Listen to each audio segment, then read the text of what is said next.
very nice words. Dr. Srivastava, Dr. Ganguly, the stalwarts in the area of medicine, food, and science as a whole. I first of all thank Dr. Srivastava for making a very strong background for dairy, because I am also a dairyman by birth probably. Basically, I am a dairy technologist and then converted to microbiologist. So we had taken a trial in geriatric population with a dairy-based probiotic. I will just give a little bit overview of what is the work done in geriatrics, and then we will switch over to the trial which we have conducted at Anand. So this is a very well-known phenomenon that the population of the old age people is increasing, is going to double in next 2 or 3 decades, and that is why we have to work for the geriatrics. As far as India is concerned, due to several interventions, I will say that we have now improvement in the healthcare and also living standards, and also we have socio-economic status also has been improved. That is why the persons with more than 60 years of age is likely to increase by 20% from 7%. And similarly, more than 65 also more than 85 also will increase. So that means we'll have a very high population of the senior citizens in the country. And that is the other base why we should work for geriatric population. There are many consequences of aging, loss of physiological functions, and also mental faculties, weakness of the health, and many things which we are very much aware about it. Especially, there are some age-related changes, and we have to address that how we can tackle a particular problem in that. So, as we are all from the aware about the science of aging, the body composition, the cardiac and peripheral vascular systems, as well as musculoskeletal, central nervous system, the main change in the GI tract, especially the shifts in the flora, which also affects the function of the immunology as well as from the brain. So this is a very hot area of research, not only in India, but all over the world. And we have to address that how the probiotic intervention can help in this. Immune system, of course, respiratory, sensory attributes, all these things are changing. And as far as the global statistics is concerned, most of the diseases are in the old age is related to heart and also malignant neoplasm and many other things. So all these things need proper care to be given, and the 2 points which are given in this orange box is that we have to encourage healthy aging through diet. It is the one of the best solution, and also take care of the nutrition. So when we think about giving a proper nutrition, we think about milk-based products, because you have not to waste your time in proving the nutritional value of milk. If you go for any other substrate, then you have to defend that, yes, it is going to take care of your nutrition or not. And then second is preventive or alternative therapy. And apart from many Ayurveda medicines or compounds, we have food as I strongly support the stand taken by Dr. Srivastava that milk-based products will definitely take care of this typical segment. We know the role of microbes in the healthy aging from the concept of Eli Mechnikov, as the suggested hygiene, diet, and biologicals are required to combat putrefaction. We know that gut microflora have now role to play everywhere. The last paper circulated by Dr. Nirja was on the sex determination also, that flora may be playing role. So now this is the era of microbes, and we have to handle them carefully so that we can take maximum benefit out of them. There are a status change in the population. We have already seen in earlier presentations that the type of microflora change in elderly towards more of proteolytic flora than the fermentative flora. So the solution lies in improving the microbial balance by providing healthy nutrition and developing specific functional foods for them. The mechanism of probiosis is also well understood now, that you have to strengthen the flora will strengthen the host immunity. Also, they will maintain the balance of flora in the gut, and then automatically all the problems can be taken care of. There are some evidences. I try to collect some reports. FAO, WHO has proposed that it can be recommended that it should be a adjunctive therapy, and there are many other reports which proves that there is a gut-brain axis which plays a role in boosting the immunity and also taking care of other malfunctions. So I have just tried to compile in few reports. It is not an exhaustive review, but the trials taken with proven cultures of bifidobacteria and proven culture of lactobacilli, they are dominating, and the population generally studied is above 60 years of age, and most of the reports, almost 90% of the reports says there is an improvement in the immune markers. And that is what is required in the geriatric people, that if you boost the immunity, the healthy aging conditions could be maintained.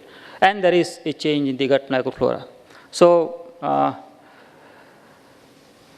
these reports mainly on bifidobacteria, lactobacillus casei, Shirota also there are few reports which they have worked, and different cellular functions as well as serum antibodies, as well as the changing in the population of the culture which is fed to the volunteers increase has been reported. So I will not spend time on this. We have published a status paper of probiotic research in India, and that could be a very good source for gathering all these informations.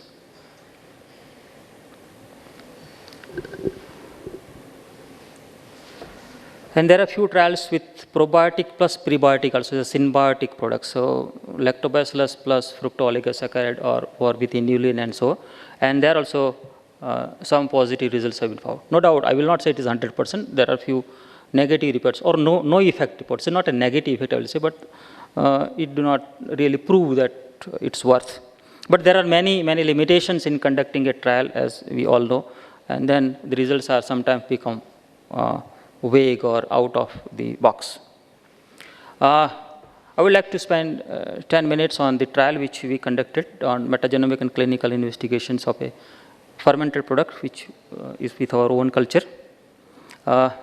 In collaboration with the Medical College in Karamsad, we had 2 posters also displayed today morning out of this work, and one work was presented by Dr. Suja last year. So in this we wanted to select a functional product because we have developed a number of functional symbiotic dairy products, and some of them we have already transferred for commercial applications. So we screened them and selected a best one, and then we had done a feeding trial in the geriatric population of more than 65 years of age. And then we have studied the changes in composition of microflora, biochemical activities, also metagenomic analysis of gut flora. And finally, we also have completed our pilot scale manufacturing trial and acceptability with the geriatric population. We started with 4 different products. It was a basic fermented milk, so lassi, prepared with a starter culture of Streptococcus thermophilus and added with a probiotic culture Lactobacillus helveticus MTCC 5463. As it was, we had a long discussion on the dairy product in yogurt culture or the starter culture, because when we make a product and when we want to give in a food product, the acceptability is the main thing. If we take a culture which do not ferment milk properly or off flavor, then nobody will accept it. So we have to make a combination with a good starter culture so that fermentation of milk is nice, it has good flavor, it is acceptable, and then along with that it will also multiply the number of probiotic cells to a desired dose so that the product goes well. So we have tested 4 types of products supplemented with either honey, carrot, oats and safed muesli, and then we have compared how is the acceptability in the people, and also we have seen that how is the maintaining the viable count of the probiotic lactobacilli and that. So based on these 2 parameters, we selected the honey-based product for feeding trial. This is the methodology which we followed for a feeding trial. It's a double-blind crossover study with giving a washout period of 4 weeks in between, and then after completion of the crossover second trial also we have analyze the fecal samples for 4 more weeks.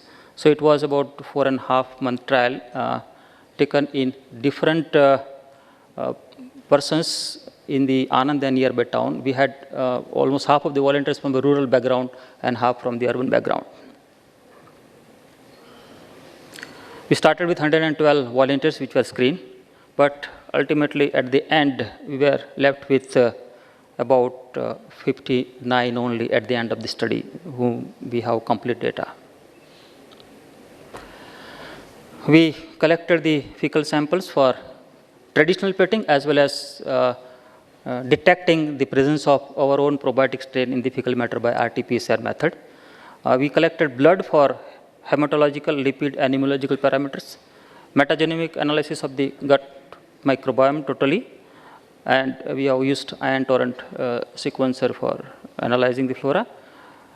And we also analyze using the software like MGRAST and QIIME and STAMP static analysis. And finally, the product was prepared at pilot scale in our own dairy plant and given for survey of acceptability in the geriatrics.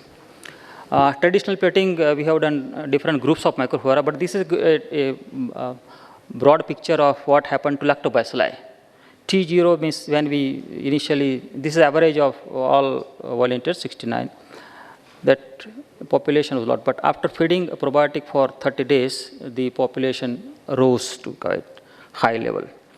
However, in the placebo group also, initially the lactobacilli. So lactobacilli is a natural microorganism present in the fecal matter of everybody, whether you take probiotic or not. But only thing that how it helps in maintaining the balance of other good and bad bacteria, that is important.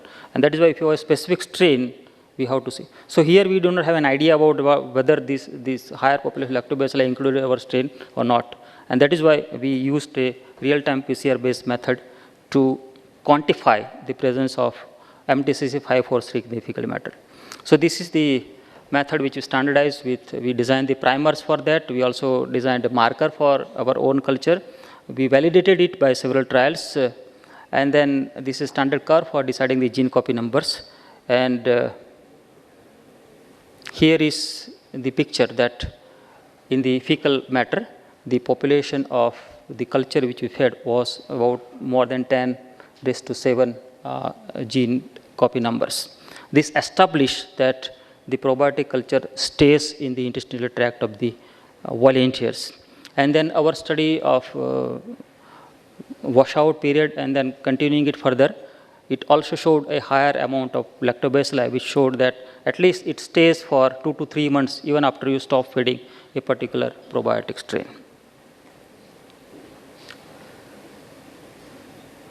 Just to know whether this lactobacilli plays any functional role or not, we took fecal beta-glucuronidase as one of the marker enzyme, which helps in controlling the conversion of pro-carcinogen to carcinogen. So if the activity reduces, we will indirectly say that it will help in improving your immunity and also improving the conditions created by the putrefaction. And you can very well see then after 30 days of feeding, we have a significant reduction in the fecal beta-glucuronidase activity in the probiotic group.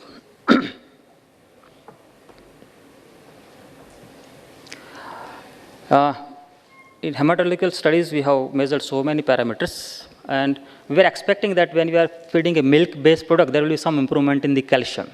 We did not go for bioavailability or other thing, but we could see that there is a significant improvement in the availability of calcium in the product which was containing the probiotic. No doubt, the placebo also was milk-based, and the quantity-wise, there is not much difference in the calcium. In the immunological functions, we had a good amount of data, but we are puzzled that how to interpret this, because we didn't have any standards for Indian population, that what is considered as ideal and what is considered as an altered one. And that is why our medical group, Dr. Rupal is also sitting here, they work hard to devise that what we'll consider as a significant effect or not by reviewing many reports and also try to compare that what can happen by alterations of what kind of conditions and so. So any alterations by more than 25% is considered as a positive response given by the probiotic, and we have found a significant difference in the placebo group and the treatment group in case of TNF alpha.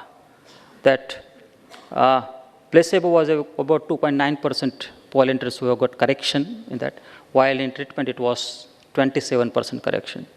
Similarly, IL-2, the response in placebo was to a level of 3.7, and in treatment it was 20%. So we see that this is a significant outcome of the study, that it plays a good role in improving or correcting your immunological markers, especially TNF alpha, interferon gamma, and IL-2.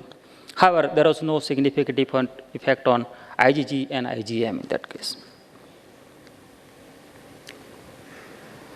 So this was the our interpretation as far as the immunological parameters are concerned.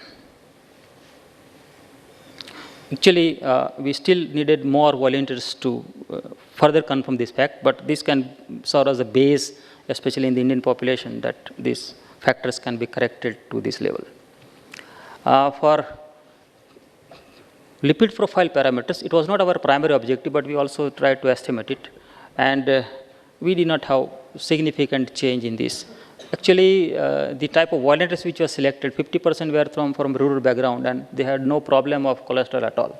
So it was difficult to make any conclusion out of this, but it shows that generally the LDL, there is a significant effect, and the ratios of the total cholesterol HDL as well as LDL HDL is found to be significantly affected.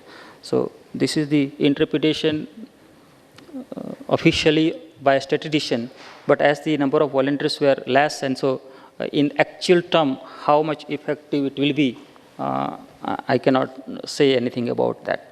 But in earlier studies where we have taken high cholesterol volunteers, we have found that this probiotic culture is able to reduce that. So based on that background, I can say that it may be having a good positive role to play in that. And the final phase was of the metagenic analysis of the gut flora.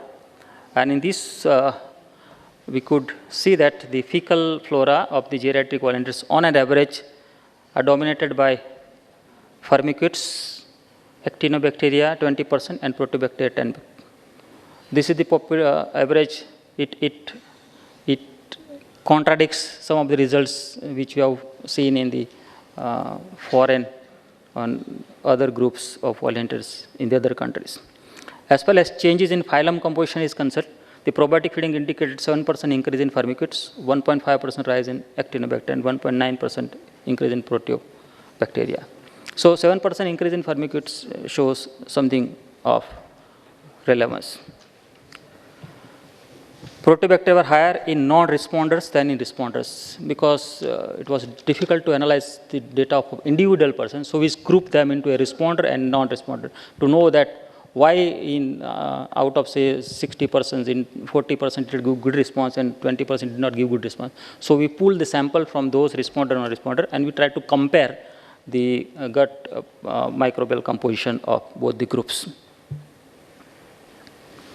So with the final stamp analysis, we could establish that among responders and non-responders, the chief genera of firmicutes that showed significant difference were Lactobacillus, Clostridia, Eubacteria, and Blottia, while the genera of Proteobacteria included Shigella, Escherichia, and these.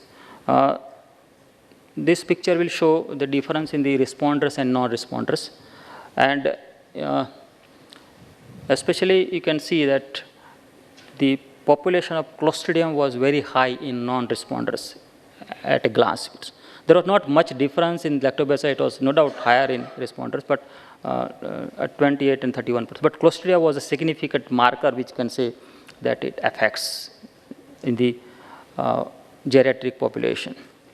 And the response here at responder and non-responder, here you can see that in non-responders, Shigella was dominating. especially in the volunteers which were coming from rural background, we were also surprised to see that there were many Shigellas. And you can see that in non-responders, they were a little bit less. Similarly, the composition of the other genera, including the lactobacilli, it was a little bit higher in the responders as compared to the non-responders. So this gives some information that there is a factor of the inherent microflora which are present in the gut that will decide whether your probiotic culture will respond to that or not. And that is why, as was said in morning, that the effect of probiotic is strain specific, but it is now also host specific. And that is why we have to go ahead in terms of personalized nutrition. So to summarize this thing, I can say that gut microbiota in adulthood was shown to be strongly influenced by the diet, means fecal lactobacilli count increase, and there was a reduction in glucuronidase. Significant immunomodular effect in respect of TNF alpha and IL-2. And also, metagenomic study revealed the presence of firmicutes to be on higher side, and the changes in the final composition which was changed after feeding is increase in 7% of firmicutes, and only 1.5% rise in actinobacter and 1.9% in increase in the proteobacteria. So overall, we need to have more interventions, especially in the geriatric population, to establish some figure to generate more data, and then it is possible that the gut microbiome of adult of different geographical regions of India also differ. It will be there because even in the same geographical location, when we have seen urban background and rural background, there is a vast difference. So it will be different because there are food habits are different and many other things are different. So we need to make a strong background with a multi-center study on this. And effort should be put to better understand the bacterial shifts in gut microbiome during probiotic therapy, especially in the geriatric. So I thank you all for giving me opportunity to present my work, and also thank the foundation for inviting me to present this. Thank you all. Thank you very much.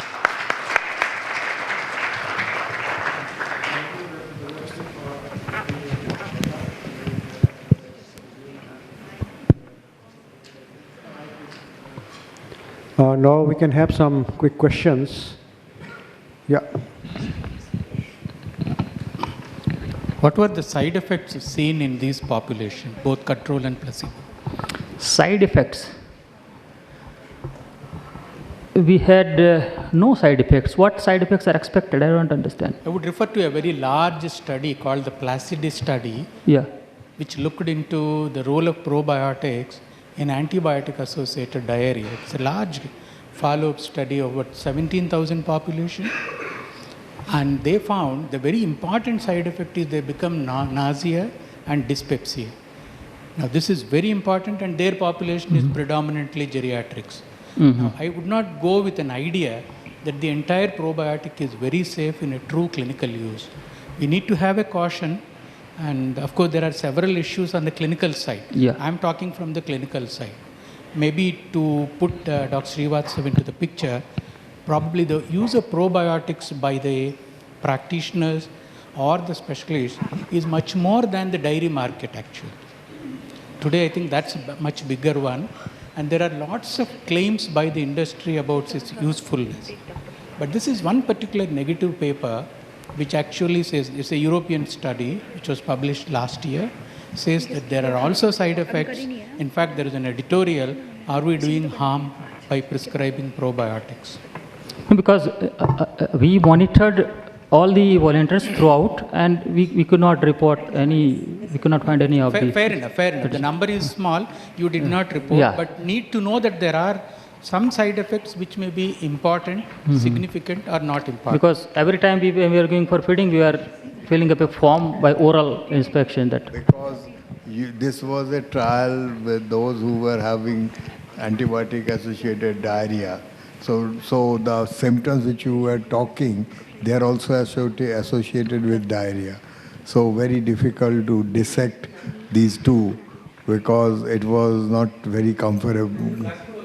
Placebo group will be there, but placebo group, if they get diarrhea and vomiting sensation with probiotics, it is very unusual.